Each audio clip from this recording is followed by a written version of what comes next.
السلام علیکم and welcome back to my channel.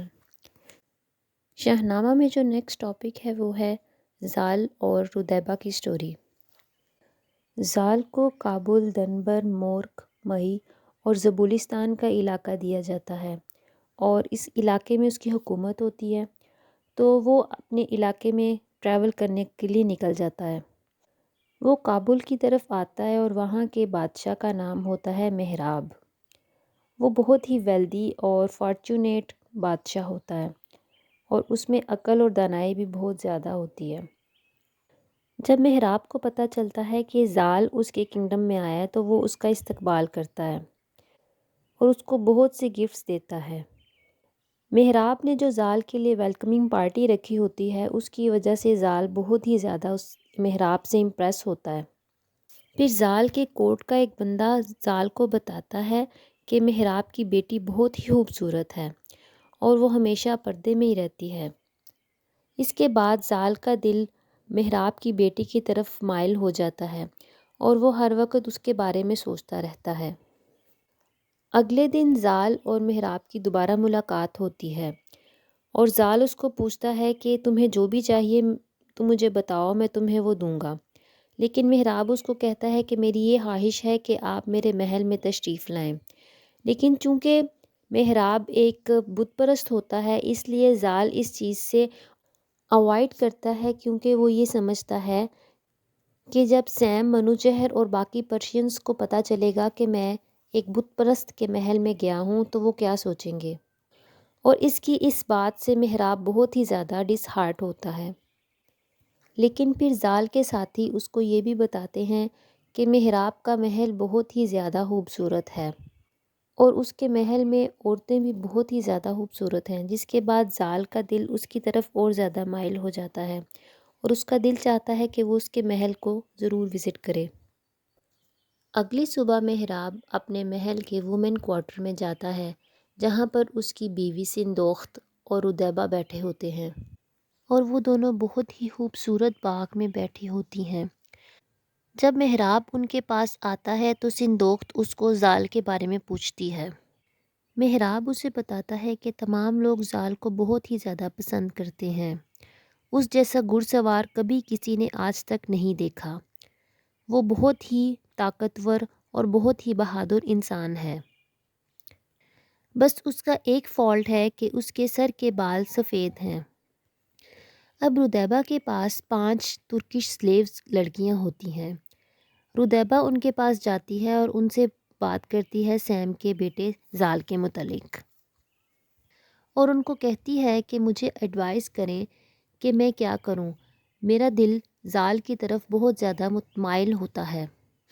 ردیبہ کی سلیوز اس کو کہتی ہیں کہ زال نے تمہارے باپ کے ساتھ اچھا سلوک نہیں کیا کہ جب اس نے اسے محل میں بلایا ہے تو وہ محل میں نہیں آیا، اور زال بہت زیادہ خوبصورت بھی نہیں ہے، آپ کے لیے تو دنیا جہان کے خوبصورت ترین جنگجو اور بادشاہ موجود ہیں، تو آپ زال کی طرف مائل کیوں ہوتی ہیں؟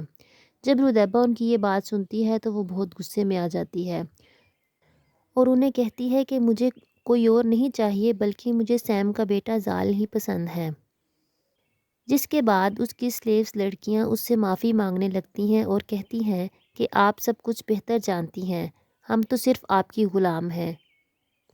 ردیبہ مسکراتی ہے اور ان کو کہتی ہے کہ زال کو کسی طرح سے میرے پاس لے کر آؤ۔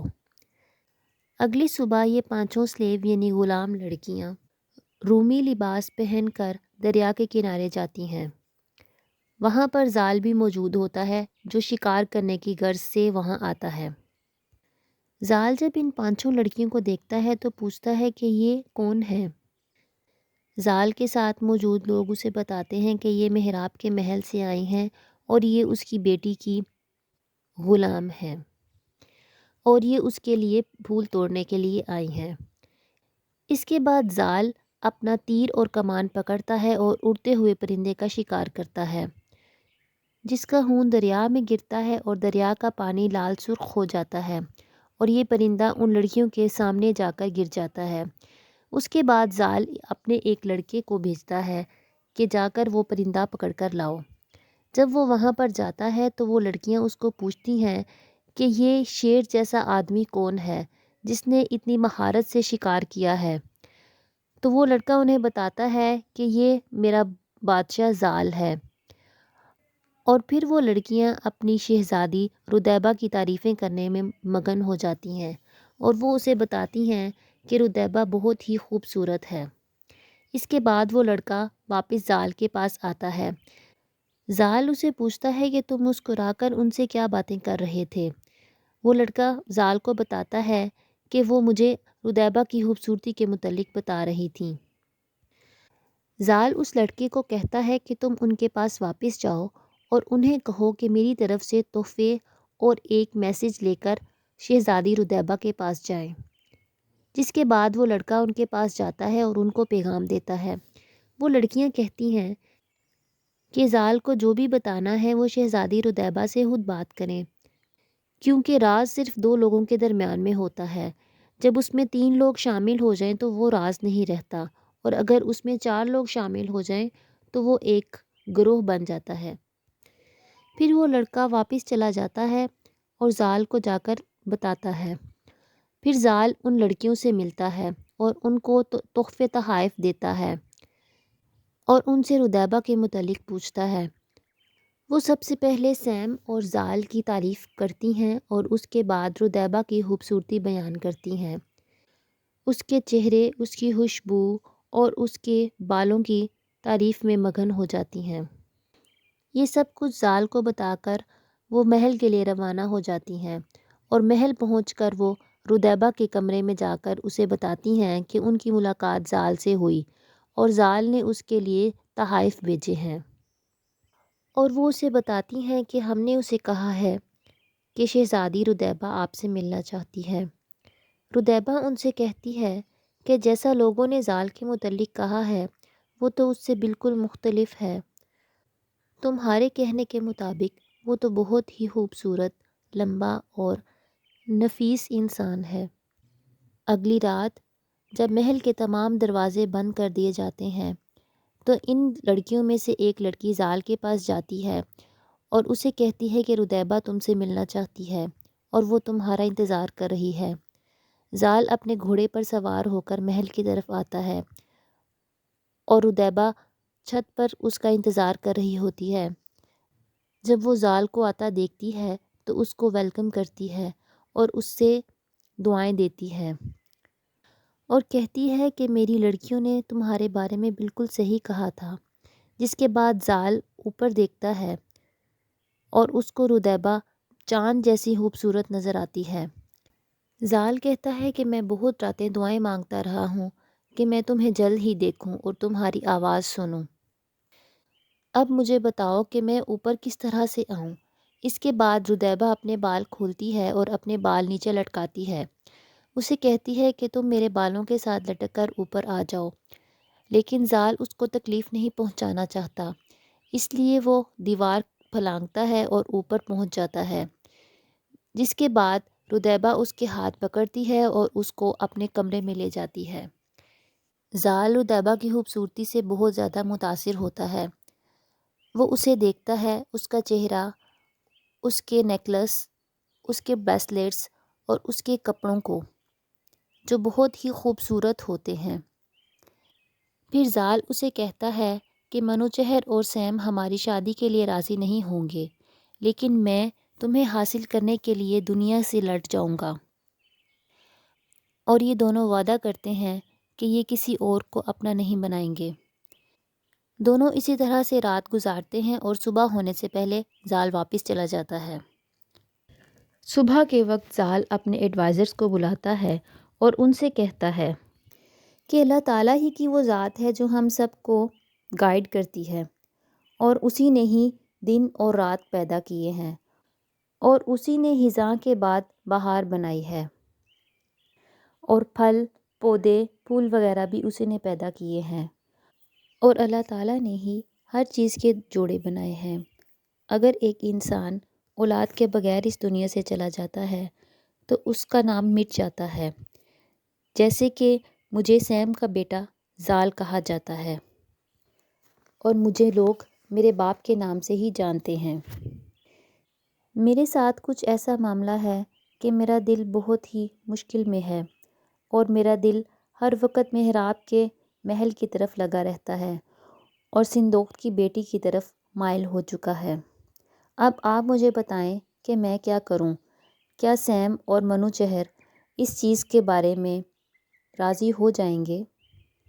کیونکہ شادی کرنا کوئی گناہ نہیں ہے اور نہ ہی یہ کوئی شرمندگی کا کام ہے۔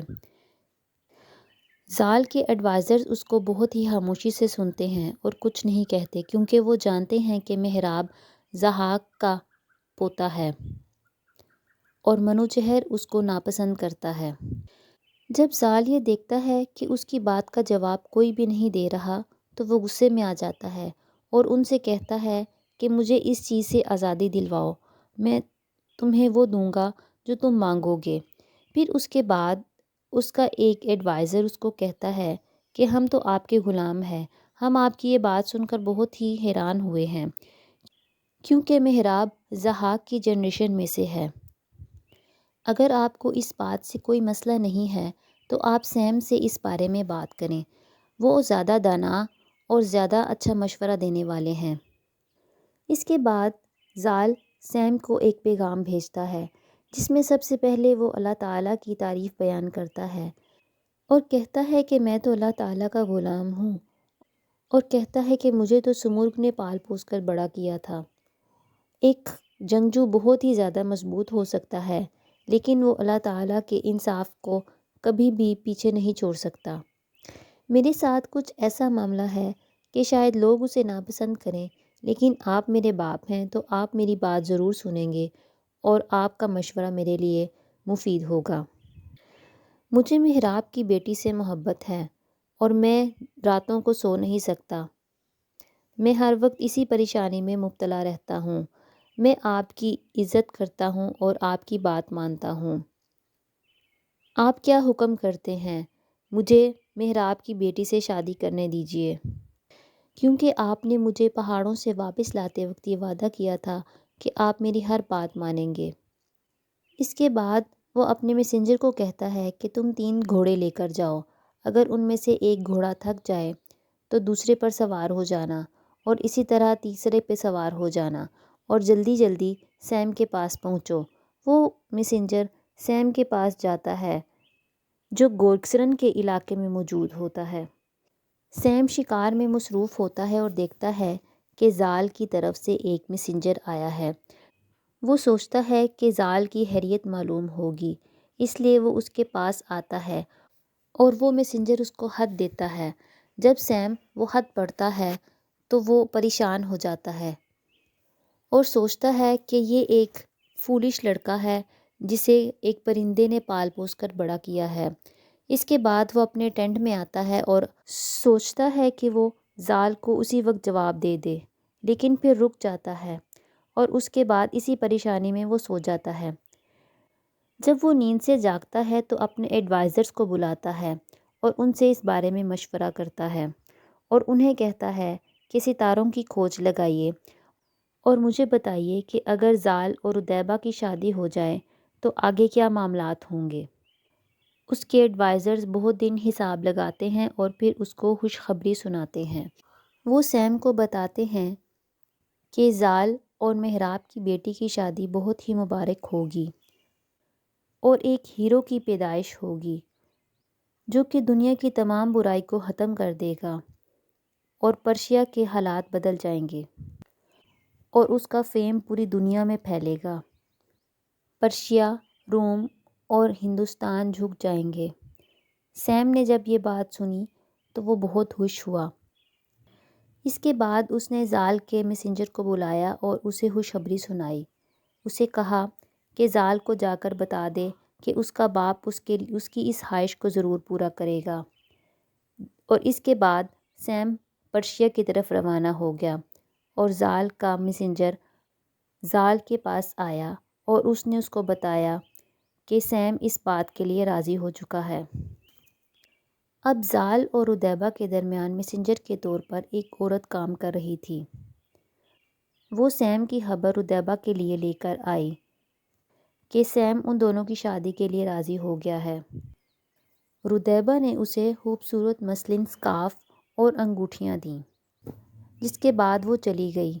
لیکن سندوخت جو یہ سب کچھ کتنے دنوں سے دیکھ رہی تھی، اس کو شک ہو چکا تھا۔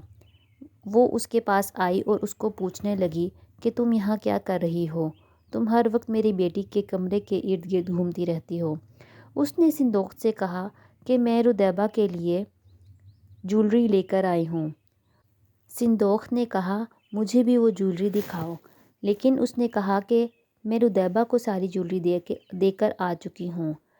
جس کے بعد سندوخت نے کہا کہ اس کے بدلے تمہیں پیسے ملے ہوں گے، وہ مجھے دکھاؤ۔ لیکن اس نے اس کا بھی بہانہ کر دیا کہ پیسے مجھے کل ملیں گے۔ سندوخت کا شک مزید بڑھ گیا اور اس نے اس کی تلاشی لی، جس کے بعد اس کے پاس سے مسلن سکارف نکلا۔ اس کے بعد سندوخت کو بہت غصہ آیا اور وہ ردیبہ کے کمرے میں گئی اور اس کو پوچھنے لگی کہ تم یہ کیا کر رہی ہو؟ ردیبہ شرمندہ ہو گئی اور اپنی ماں سے کہنے لگی کہ مجھے معاف کر دیں، میری عقل ختم ہو چکی ہے اور میرا دل سیم کے بیٹے زال کے لیے دھڑکتا ہے۔ زال کے بابا سیم پہلے تو ہماری شادی کے لیے راضی نہیں تھے، لیکن زال نے ان سے بات کی ہے اور سیم اب ہماری شادی کے لیے راضی ہو گئے ہیں۔ سندوخت کو زال اپنے داماد کی شکل میں اچھا لگتا ہے، لیکن وہ ردیبہ سے کہتی ہے کہ تمہارے لیے اور بھی بہت سے جنگجو اور بادشاہ موجود ہیں، تم لوگوں کی شادی کے لیے منوچہر نہیں مانے گا۔ وہ اپنی بیٹی سے بہت ہی آرام سے بات کرتی ہے اور اس کے بعد سندوخت پریشانی کی حالت میں جا کر اپنے کمرے میں لیٹ جاتی ہے۔ محراب کمرے میں آتا ہے اور دیکھتا ہے کہ اس کی بیوی پریشان ہے۔ وہ اسے اس کی وجہ پوچھتا ہے۔ سندوخت پہلے اسے نہیں بتاتی، پھر اس کے اصرار کرنے کے بعد اسے بتاتی ہے کہ ہماری بیٹی ردیبہ سیم کے بیٹے زال سے محبت کرتی ہے اور اس سے شادی کرنا چاہتی ہے۔ جب محراب یہ سنتا ہے تو وہ غصے میں آ جاتا ہے اور وہ کہتا ہے کہ میں ردیبہ کو قتل کر دوں گا، لیکن سندوخت اسے روک لیتی ہے اور کہتی ہے کہ اگر سیم اس بات کے لیے راضی ہو سکتا ہے تو منوچہر بھی راضی ہو جائے گا۔ لیکن محراب کہتا ہے کہ سیم اور منوچہر اس بات کے لیے راضی کیوں ہوں گے؟ سندوخت اسے یقین دلاتی ہے کہ سیم ان کی شادی کے لیے راضی ہو چکا ہے۔ محراب جب اس کی یہ ساری باتیں سنتا ہے تو کچھ کنفیوز ہو جاتا ہے، پھر اسے کہتا ہے کہ تم ردیبہ کو میرے پاس بھیجو، لیکن سندوخت اسے کہتی ہے کہ تم اسے کوئی نقصان نہیں پہنچاؤ گے تو پھر میں اسے تمہارے پاس بھیجوں گی۔ وہ اس سے وعدہ کرتا ہے کہ وہ ردیبہ کو کچھ نہیں کہے گا۔ اس کے بعد سندوخت ردیبہ کے پاس جاتی ہے اور اسے کہتی ہے کہ تمہارے باپ نے تمہیں بلایا ہے، جلدی سے تیار ہو جاؤ۔ ردیبہ تیار ہو کر اپنے باپ کے پاس جاتی ہے۔ جب اس کا باپ اسے دیکھتا ہے تو وہ اللہ تعالیٰ کا شکر ادا کرتا ہے کہ اس کو کتنی خوبصورت بیٹی عطا کی گئی ہے۔ پھر وہ ردیبہ کو ڈانٹتا ہے اور کہتا ہے کہ تمہاری عقل ختم ہو چکی ہے، تم کیوں زال سے شادی کرنا چاہتی ہو؟ یہ سب کچھ سن کر ردیبہ کی آنکھوں میں آنسو آ جاتے ہیں اور اس کے بعد محراب اسے واپس بھیج دیتا ہے۔ منوچہر تک یہ خبر پہنچ جاتی ہے کہ زال اور ردیبہ شادی کرنا چاہتے ہیں اور وہ اس بات کو سن کر بہت پریشان ہوتا ہے اور وہ کہتا ہے کہ میں نے پرشیا اتنی مشکل سے اپنے دشمنوں سے لیا تھا اور اب زال کی محبت کی وجہ سے کہیں میں دوبارہ پرشیا کو کھو نہ دوں۔ وہ یہ سوچتا ہے کہ اگر زال کی اولاد اس کی ماں پر چلی گئی تو پھر اس ملک کا کیا حال ہوگا۔ جس کے بعد وہ اپنے بیٹے نوزار کو بلاتا ہے اور اسے کہتا ہے کہ سیم کے پاس جاؤ اور اسے بلاؤ اور اسے میرے پاس لے کر آؤ۔ اس کے بعد نوزار سیم کے پاس جاتا ہے اور وہ رات اکٹھے گزارتے ہیں اور نوزار اسے بتاتا ہے کہ منوچہر نے اسے بلایا ہے۔ اگلی صبح سیم روانہ ہو جاتا ہے اور منوچہر کے پاس پہنچ جاتا ہے۔ جب سیم منوچہر کے دربار میں پہنچتا ہے تو منوچہر اس کو بہت ہی اچھے طریقے سے ملتا ہے اور اس کو پوچھتا ہے کہ گورگسرن اور مزندرن کے ڈیمنز کے ساتھ اس کی لڑائی کیسی جا رہی ہے۔ سیم اسے جنگ کی صورتحال سے واقف کرتا ہے۔ اگلی صبح منوچہر اور سیم دوبارہ ملتے ہیں اور منوچہر اس کو آرڈر کرتا ہے کہ تم انڈیا کی طرف جاؤ اور وہاں پر آگ پھیلا دو اور کابل اور اس کے ارد گرد کے تمام علاقوں کو جلا کر راکھ کر دو اور محراب کے قلعے کو بھی ختم کر دو۔ جس پر سیم کہتا ہے کہ جیسا بادشاہ کا حکم میں ویسا ہی کروں گا۔ اس جنگ کی خبر محراب اور زال تک پہنچتی ہے۔ زال جب یہ بات سنتا ہے تو وہ پریشان ہو جاتا ہے اور غصے میں آ جاتا ہے اور وہ کابل سے روانہ ہوتا ہے کہ جا کر سیم سے بات کرے۔ جب وہ سیم کے پاس پہنچتا ہے تو سیم کا کمانڈر اس کو کہتا ہے کہ اپنے باپ سے اچھے طریقے سے پیش آنا۔ زال اسے یقین دلاتا ہے کہ وہ میرا باپ ہے، میں اسے اچھے طریقے سے ہی پیش آؤں گا، اگر میں برا بولوں گا تو مجھے خود شرمندگی کا سامنا کرنا ہے۔ زال اپنے باپ سیم کے پاس آتا ہے اور روتے ہوئے اسے کہتا ہے کہ آپ ہمیشہ خوش رہیں اور آپ کی دنیا پھولتی پھلتی رہے، میرا تعلق آپ کی عدالت سے کچھ بھی نہیں ہے، مجھے تو ایک پرندے نے پال پوس کر بڑا کیا تھا، میں نہیں جانتا کہ مجھ سے کیا گناہ ہوا ہے اور میں سیم جو کہ ایک ہیرو ہے اس کا بیٹا ہوں، مجھے تکلیفیں ملیں اور دکھ ملے لیکن میں نے کچھ نہیں کہا۔ اب کابل کا بادشاہ محراب میرا دوست ہے، اگر آپ کابل پر حملہ کریں گے تو آپ میرے دوسرے گھر پر حملہ کریں گے کیونکہ میں کابل میں رہنا چاہتا ہوں، اگر یہی آپ کا انصاف ہے تو میں یہاں پر آپ کے پاس موجود ہوں، پہلے آپ مجھے قتل کیجئے اور مجھ سے کابل کے متعلق کوئی بات نہ کیجئے۔ سیم اس کی بات سنتا ہے اور کہتا ہے کہ میں نے غلط کیا ہے، میں نے اپنے دشمنوں کو راضی کیا ہے اور اب میں تمہاری بات پر عمل کروں گا اور میں منوچہر سے درخواست کروں گا کہ وہ تمہاری بات مان لیں اور تم میرے میسنجر بن کر منوچہر کے پاس جاؤ گے۔ اس کے بعد سیم ایک میسنجر کو بلاتا ہے اور اسے کہتا ہے کہ خط لکھے۔ سب سے پہلے وہ اللہ تعالیٰ کی تعریف کرتے ہیں اور پھر منوچہر کی تعریف میں بہت سے الفاظ بیان کرتے ہیں۔ اس کے بعد وہ کہتا ہے کہ میں 60 سال کی عمر کو پہنچ چکا ہوں، میں نے آپ کے لیے بہت سی جنگیں لڑی ہیں، میں نے مزندرن کے جنگجوؤں کو ہرایا ہے اور کشف دریا کے ایک ڈریگن کو قتل کیا تھا جو بہت ہی بڑا تھا اور ہر کوئی اس سے ڈرتا تھا، لیکن میں نے اپنی جان کی پرواہ نہ کرتے ہوئے اس ڈریگن کا مقابلہ کیا تھا اور اسے قتل کیا تھا۔ اب میں بوڑھا ہو چکا ہوں اور میری جگہ میرے بیٹے نے لے لی ہے۔ زال کی ایک سیکرٹ ریکویسٹ ہے جو وہ آپ کے پاس آ کر آپ کو بتائے گا۔ زال کو کابل میں محراب کی بیٹی سے محبت ہو گئی ہے اور وہ اس سے شادی کرنا چاہتا ہے، میں اس کو آپ کے پاس بھیج رہا ہوں، آپ اس کو اچھے طریقے سے ٹریٹ کیجیے گا۔ محراب جنگ کا سن کر بہت ہی پریشان ہوا ہوتا ہے اور وہ اپنی بیوی سندوخت کے اوپر غصہ کرتا ہے، لیکن سندوخت اسے کہتی ہے آپ چاہے دنیا کی تمام دولت خرچ کر لیں لیکن جو ہونا ہے وہ ہو کر رہنا ہے اور ہر چیز ختم ہو جانی ہے، لیکن میں اپنی کوشش جاری رکھوں گی۔ سندوخت اسے کہتی ہے کہ میں سیم کے پاس جاؤں گی اور اس سے بات کروں گی۔ محراب اسے کہتا ہے کہ تم سیم کے پاس تحائف لے کر جاؤ، جس کے بعد بہت سے تحائف تیار کیے جاتے ہیں اور سندوخت سیم کے پاس روانہ ہو جاتی ہے۔ جب وہ وہاں پہنچتی ہے تو وہ اسے یہ نہیں بتاتی کہ وہ محراب کی بیوی ہے، وہ سیم کو صرف یہی بتاتی ہے کہ کابل سے ایک میسنجر آیا ہے۔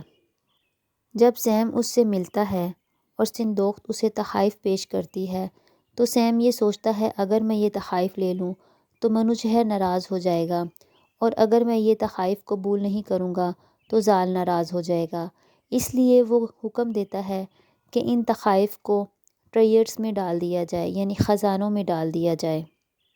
اس کے بعد وہ سندوخت سے مخاطب ہوتا ہے اور اسے کہتا ہے کہ تم مجھے میرے سوالوں کا ٹھیک ٹھیک جواب دو۔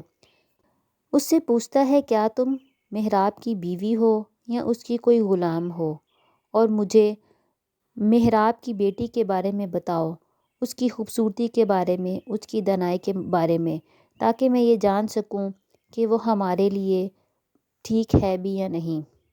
سندوخت سیم سے کہتی ہے کہ اگر مجھے کوئی نقصان نہیں پہنچایا جائے گا تو تب میں آپ کے سوالوں کے جواب دوں گی، جس پر سیم اسے یقین دلاتا ہے کہ تمہیں کوئی نقصان نہیں پہنچایا جائے گا۔ پھر سندوخت اسے بتاتی ہے کہ میں کابل کی ملکہ ہوں اور محراب کی بیوی ہوں، ردیبہ میری بیٹی ہے، اور ردیبہ بہت ہی خوبصورت اور بہت ہی دانا لڑکی ہے، اور میں ضحاک کے خاندان سے ہوں، لیکن ہم سب منوچہر کے غلام ہیں۔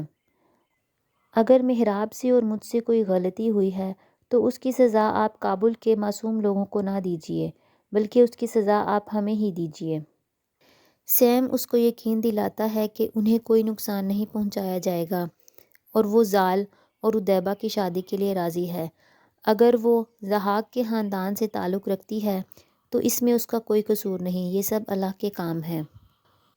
سیم اسے بتاتا ہے کہ اس نے منوچہر کو خط لکھا ہے اور زال کو بھیجا ہے کہ وہ منوچہر سے بات کر کے آئے۔ سندوخت اسے کہتی ہے کہ اگر آپ میرے محل میں تشریف لائیں گے تو مجھے بہت زیادہ خوشی ہوگی۔ اس پر سیم بہت خوش ہوتا ہے اور سندوخت کو کہتا ہے کہ میں آپ کے محل ضرور تشریف لاؤں گا۔ سندوخت جب سیم کا اچھا رویہ دیکھتی ہے تو وہ سمجھ جاتی ہے کہ سیم ان سے لڑائی نہیں کرے گا۔ پھر وہ جاتی ہے اور محراب کی طرف ایک میسنجر روانہ کرتی ہے، جس میں وہ اسے بتاتی ہے کہ ہمارے محل میں مہمان آنے والے ہیں۔ اگلی صبح سندوخت سیم کے پاس جاتی ہے اور سیم اسے ملکہ کی طرح برتاؤ کرتا ہے اور اسے کہتا ہے کہ اب وہ واپس چلی جائیں اور اپنے شوہر کو جا کر بتائیں کہ انہیں پریشان ہونے کی ضرورت نہیں ہے۔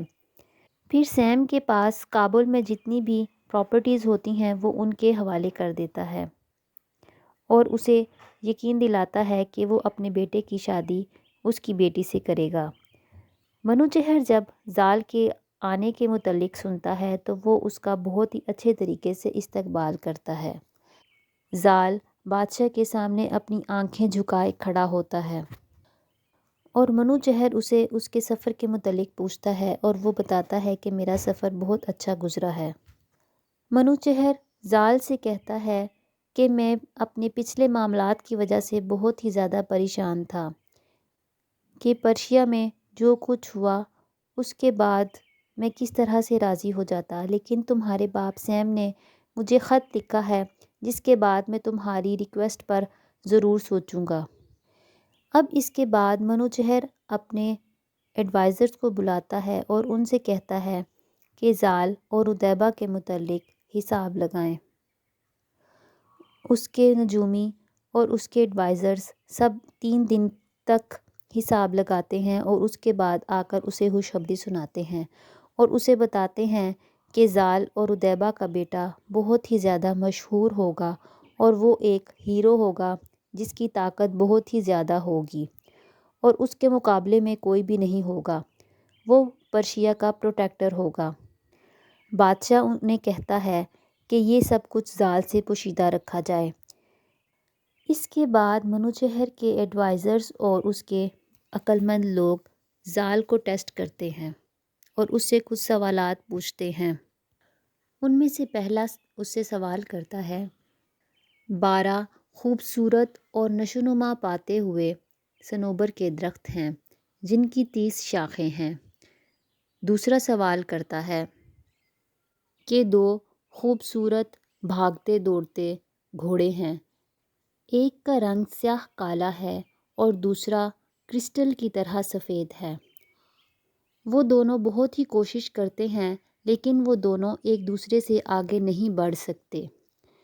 پھر تیسرا سوال کرتا ہے کہ یہ ایک حیران کن بات ہے کہ ایک شہزادے کے سامنے سے گھڑ سوار گزرتے ہیں، بعض اوقات وہ گھڑ سوار 30 ہو جاتے ہیں اور بعض اوقات وہ گھڑ سوار 29 ہو جاتے ہیں، کبھی ایک وہاں موجود نہیں ہوتا، لیکن جب دوبارہ شمار کیا جائے تو وہ 30 ہو جاتے ہیں۔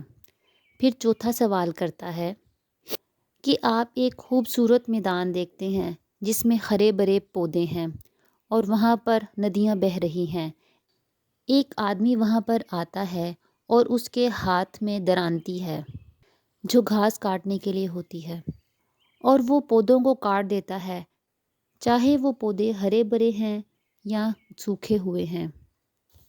پانچواں سوال کرتا ہے کہ 2 صنوبر کے درخت سمندر میں سے اگ رہے ہیں اور ان پر ایک پرندہ گھونسلہ بنائے ہوئے ہے۔ ایک رات وہ ایک صنوبر کے درخت پر بیٹھتا ہے اور اگلی صبح وہ دوسرے صنوبر کے درخت پر بیٹھ جاتا ہے۔ جب وہ ایک درخت سے اڑتا ہے تو اس درخت کے پودے سوکھ جاتے ہیں اور جھڑ جاتے ہیں، اور جب وہ دوسرے درخت پر جا کر بیٹھتا ہے تو وہ مسک کی خوشبو دیتا ہے۔ ایک ہمیشہ جھڑتا رہتا ہے اور دوسرا ہمیشہ خوشبودار اور تر و تازہ ہوتا ہے۔ پھر چھٹا سوال کرتا ہے کہ پہاڑوں میں نے ایک بہت ہی خوبصورت نشو نما پاتا ہوا شہر دیکھا، لیکن وہاں سے لوگ روانہ ہو رہے تھے اور وہ کانٹوں دار علاقے میں جا کر اپنا بسیرا کرنا بہتر سمجھ رہے تھے، اور وہاں انہوں نے اپنے اونچے اونچے گھر بنائے، اور وہ سب لوگ نشو نما پاتے ہوئے شہر کو بھول گئے اور اس کا کبھی ذکر نہیں کیا۔ پھر ایک زلزلہ آیا اور ان کے تمام گھر برباد ہو گئے، اور وہ اسی شہر کو یاد کرنے لگے جسے وہ چھوڑ کر آئے تھے۔ اب ہمیں ان تمام سوالوں کے جوابات دو۔ اگر تم ایسا کر لو گے تو تم بہت ہی زیادہ عقل مند اور دانشور ہوگے۔ زال تھوڑی دیر سوچتا ہے اور پھر اپنے کندھوں کو جھٹکتا ہے اور پھر ان تمام لوگوں کو ان کے جواب دیتا ہے۔ وہ بتاتا ہے کہ جو سب سے پہلا سوال تھا، جو 12 درخت اور ان کی 30 شاخیں تھیں، ان کا مطلب ہے سال کے 12 مہینے اور چاند کا 12 مرتبہ نیا ہو کر دوبارہ سے پیدا ہونا، جیسا کہ ایک نیا بادشاہ تخت پر بیٹھتا ہے۔ اس کے بعد جو دوسرا سوال تھا جس میں 2 گھوڑے بھاگ رہے تھے، اس سوال کا جواب ہے دن اور رات جو ہر روز گزرتے رہتے ہیں۔ اس کے بعد جو تیسرا سوال تھا جس میں 30 گھڑ سوار تھے اور آپ نے بات کی کہ وہ ایک شہزادے کے قریب سے گزرتے تھے، اس کا مطلب ہے کہ بعض اوقات کچھ مہینوں میں ایک رات نہیں ہوتی، مطلب کچھ مہینے 30 کے ہوتے ہیں اور کچھ مہینے 29 کے ہوتے ہیں۔ چوتھے سوال میں آپ نے پوچھا جس میں پرندہ 2 درختوں پر اپنا گھونسلہ بناتا ہے اور کبھی ایک پر اڑ کر جاتا ہے اور کبھی دوسرے پر جاتا ہے۔ اس کے مطابق ایریز سے لے کر لبرا کے سائن تک دنیا اندھیروں میں ڈوب جاتی ہے، یہاں تک کہ وہ پائسیز سائن کی طرف آ جاتا ہے۔ اور صنوبر کے درخت جنت کے 2 حصے ہیں، ایک حصہ ہمیشہ خشک رہتا ہے اور دوسرا ہمیشہ تر و تازہ رہتا ہے۔ اور پرندہ سورج کی مانند ہے جو دنیا کو امید اور خوف دلاتا ہے۔ اس کے بعد اگلا سوال، جو لوگ شہروں کو چھوڑ کر کانٹے دار علاقوں کی طرف جا رہے تھے، اس کا جواب یہ ہے کہ پہاڑوں میں جو شہر تھا وہ ہمیشہ کی رہنے والی دنیا ہے، اور کانٹوں دار علاقہ گزرتی ہوئی دنیا ہے جو بعض اوقات ہمیں تسلیاں اور امیدیں دیتی ہے اور دولت مند بناتی ہے، اور بعض اوقات ہمیں دکھ اور پریشانیاں دیتی ہے۔ اللہ تعالیٰ یا تو آپ کی سانسیں دراز کرتا ہے اور آپ کو لمبی زندگی دیتا ہے، یا آپ کے دن چھوٹے کر دیتا ہے، کم کر دیتا ہے اور آپ کی زندگی ختم کر دیتا ہے۔ اس کے بعد تیز ہوا چلتی ہے اور زمین لرزتی ہے اور سب کچھ مٹ جاتا ہے اور ہر طرف رونا اور پریشانیاں ہی پھیل جاتی ہیں۔ جو اگلا سوال تھا جس میں آدمی درانتی لے کر پودوں کو کاٹ رہا تھا، اس کا مطلب ہے وقت، اور پودے جو کاٹے جا رہے ہیں وہ ہماری مثال ہے، جیسے دادا اور پوتا۔ جیسا کہ وقت نہ ہی کسی جوان کو دیکھتا ہے اور نہ ہی کسی بوڑھے کو دیکھتا ہے، اور ان کا راستہ کاٹ دیتا ہے اور وہ مر جاتے ہیں۔ دنیا اسی چیز کا نام ہے، اور کسی بھی انسان نے ہمیشہ اس دنیا میں نہیں رہ جانا، ہر کسی نے مر جانا ہے۔ جب زال اپنی بات مکمل کر دیتا ہے تو منوچہر اور اس کے تمام ایڈوائزرز اور اس کے تمام قریبی لوگ بہت حیران ہو جاتے ہیں اور زال سے بہت ہی متاثر ہوتے ہیں۔ اگلی صبح زال منوچہر کے پاس آتا ہے اور اسے کہتا ہے کہ میں نے اب آپ سے مل لیا ہے، اب میں واپس جانا چاہتا ہوں۔ منوچہر اسے کہتا ہے کہ تم ایسا کہو کہ تمہیں محراب کی بیٹی یاد آ رہی ہے۔ پھر منوچہر حکم دیتا ہے کہ گھنٹیاں بجائی جائیں اور تمام جنگجو اکٹھے ہو جائیں۔ سب جنگجو اکٹھے ہو جاتے ہیں اور اپنے ہتھیار پکڑ لیتے ہیں۔ زال بھی اپنا تیر کمان اپنے ہاتھ میں پکڑ لیتا ہے اور گھوڑے پر بیٹھ جاتا ہے اور درخت کی طرف نشانہ لگا دیتا ہے۔ اس کے بعد وہ جیولن پکڑتا ہے اور وہاں پر رکھی 3 شیلڈز پر وار کرتا ہے۔ وہ جیولن تینوں شیلڈز میں پیوست کر جاتا ہے۔ بادشاہ اپنے جنگجوؤں سے پوچھتا ہے کہ کون زال سے ایک کمبیٹ لڑے گا۔ تم میں سے کسی ایک کو اس کو ضرور چیلنج کرنا چاہیے۔ اس کے جنگجو اپنا آرمر اتارتے ہیں اور اپنے گھوڑوں پر سوار ہو جاتے ہیں اور اپنے سپیئرز ہاتھ میں پکڑ لیتے ہیں۔ زال آگے بڑھتا ہے اور جنگجو کو اس کی بیلٹ سے پکڑتا ہے اور اس کو اٹھا کر نیچے پٹک دیتا ہے۔ سب حیران ہو جاتے ہیں اور سب یہ چلاتے ہیں کہ زال سے کوئی بھی مقابلہ نہیں کر سکتا، اور سیم بہت خوش قسمت ہے جو وہ اپنے پیچھے اتنا بہادر شخص چھوڑ کر جائے گا۔ اس کے بعد منوچہر زال کو مبارکباد دیتا ہے اور اپنے محل واپس چلا جاتا ہے۔ منوچہر بادشاہ زال کو بہت سے تحائف دیتا ہے۔ اس کے بعد منوچہر سیم کو خط لکھتا ہے اور اسے کہتا ہے کہ تمہارے جیسا جنگجو کوئی بھی نہیں ہے اور تم نے اپنی زندگی میرے لیے وقف کی تھی۔ میری دعا ہے کہ تمہیں کوئی بھی برائی چھو نہ سکے۔ زال بادشاہ کے دربار میں سے نکلتا ہے اور میسنجر بھی سیم کی طرف روانہ ہونے لگتا ہے۔ زال کہتا ہے کہ میں بہت ہی خوشی میں واپس جا رہا ہوں۔ اب وہ سیم کے پاس خط لے کر پہنچتے ہیں۔ پھر سیم محراب کو خط لکھتا ہے کہ منوچہر راضی ہو چکا ہے اور اس نے اپنا فیصلہ بدل لیا ہے۔ جب یہ خط کابل پہنچتا ہے تو وہ سب بہت خوش ہوتے ہیں کہ ان سے جنگ ٹل چکی ہے۔ محراب سندوخت کو بلاتا ہے اور اس کا شکریہ ادا کرتا ہے، جس کے بعد سندوخت ردیبہ کے پاس جاتی ہے اور اسے مبارکباد دیتی ہے کہ اب زال اور ردیبہ کی شادی ہو جائے گی۔ اس کے بعد ردیبہ اپنی ماں سے کہتی ہے کہ تمام تعریفیں تو آپ کی جانی چاہیے، کیونکہ آپ نے ہی اس سارے معاملے کو بہت ہی اچھے طریقے سے سمیٹا ہے۔ پھر سندوخت محل کی سجاوٹ میں مصروف ہو جاتی ہے اور وہ محل کو بہت ہی خوبصورتی سے سجا دیتی ہے۔ پھر وہ ردیبہ کو نظر سے بچانے کے لیے اس پر جادو کرتی ہے۔ زال سیم کے پاس واپس آتا ہے۔ وہاں کسی کو پتہ نہیں ہوتا کہ زال آنے والا ہے اور وہ زال کو دیکھ کر بہت خوش ہوتے ہیں۔ سیم زال کو سندوخت کے بارے میں بتاتا ہے کہ وہ اس کے پاس آئی تھی اور وہ چاہتی ہے کہ ہم اس کے پاس کابل جائیں اور تم اس کی بیٹی سے شادی کرو۔ اب ہمیں کابل کی طرف ایک میسج بھیجنا چاہیے کہ ہم وہاں پر آ رہے ہیں۔ پھر سیم اور زال کابل پہنچ جاتے ہیں اور سیم محراب سے ملتا ہے۔ ان دونوں کے درمیان تقدیر کے متعلق بہت سی باتیں ہوتی ہیں۔